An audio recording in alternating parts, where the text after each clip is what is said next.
Kar nekaj strank je v volilno obdobje vstopilo z novimi predsedniki. Tudi socialne demokrate bo na volitve prvič vodil Matjaž Han, ki je stranko prevzel po odstopu Tanje Fajon zaradi afere Litijska. Bi njen naslednik stavbo prenovil ali prodal? Kdaj je Han izvedel za nepravilnosti pri 83-milijonskem javnem razpisu agencije Spirit? In koliko njegovo družinsko podjetje danes zasluži s Petrolom? 24 ur dejstva z Niko Kunaver.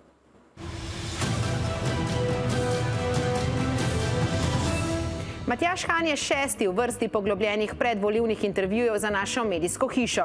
To so dejstva o njegovih izrečenih izjavah. Ali držijo, ne držijo ali sodijo v sivo cono? Previdno.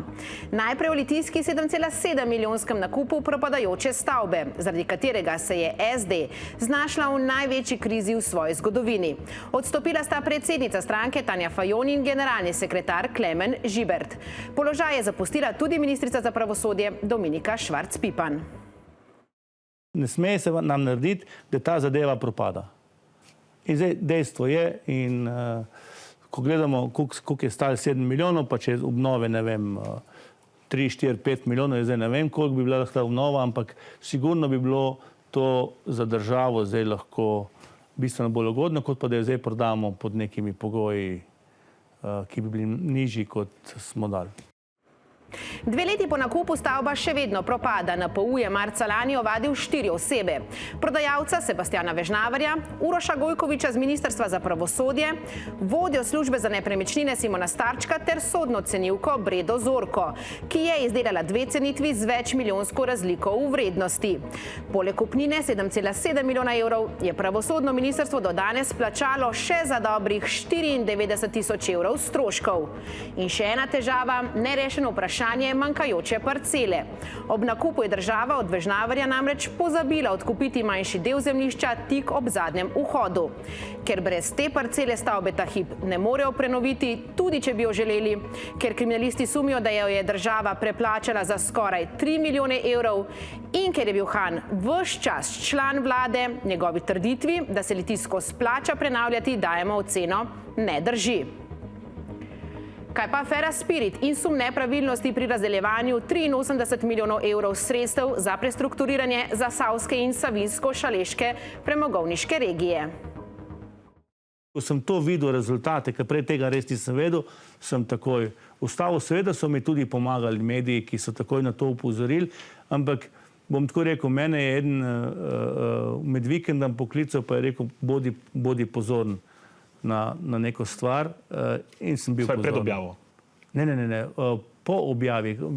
Mi smo, jaz sem nikdar pozabil, mi smo bili neizmerno veseli en petek, kjer smo ratali, in to je tudi uspeh našega ministrstva, polnopravni člani ESE, in smo imeli v Vitanju lepo prireditev, kjer nam je cela Evropa ploskala. In tisti dan naj bi v petek, menda popoldne, tudi šli ti razpisi ven. In takrat ste bili obveščeni, da bi lahko bilo nek narobe? Čez vikend. Uradni dogodek ob začetku polnopravnega članstva v Evropski vesoljski agenciji je potekal v petek, 10. januarja lani. Istega dne so bili objavljeni tudi rezultati razpisa, na katerem sta povezani farmacevtski podjetji Von Pharma SE in Vital QI Tadeja von Horvata vsako prejeli po 10 milijonov evrov subvencije, kar se ne bi smelo zgoditi. Ob tem so 3 dni pozneje prve poročale Finance, šele slab teden dni po objavi rezultatov pa je Han odredil notranjo revizijo. Pri razpisu je imelo pomembno vlogo tudi njegovo ministrstvo za gospodarstvo, saj je bila vsebina razpisa usklajevana in dogovorjena z ministrstvom. Ne drži torej, da Han pred izbruhom afere v javnosti ni vedel nič in da njegovo ministrstvo z razpisom ni imelo nič. Ima pa Han tudi družinsko podjetje M&M, ki za Petrol občasno čisti bencinske servise. Leta 2019 so z njimi zaslužili skoraj 300 tisoč evrov. Pa danes? Manj, ampak je med 150 in 200 tisoč evrov na letni ravni približno, ampak to mi delamo že od leta 1998. Podjetje družine Han posluje uspešno. Prihodki so se mu izrazito povečali prav v prvem letu njegovega ministrovanja, saj so se med letoma 2020 in 2022 več kot potrojili. 797 tisoč evrov na 2,6 milijona evrov. Koliko danes podjetje zasluži s Petrolom, je praktično nemogoče preveriti, saj transakcije Petrola niso zajete v aplikaciji Erar. Družba namreč ni v 100-odstotni lasti države. Do podatkov ni moč priti niti preko letnih poročil obeh podjetij. Izjavo Hana, da je posel s Petrolom usahnil za polovico, zato označujemo za previdno. In še zadnja izjava Hana, ki smo jo preverili, je SD res med najbolj privlačnimi strankami za poslance?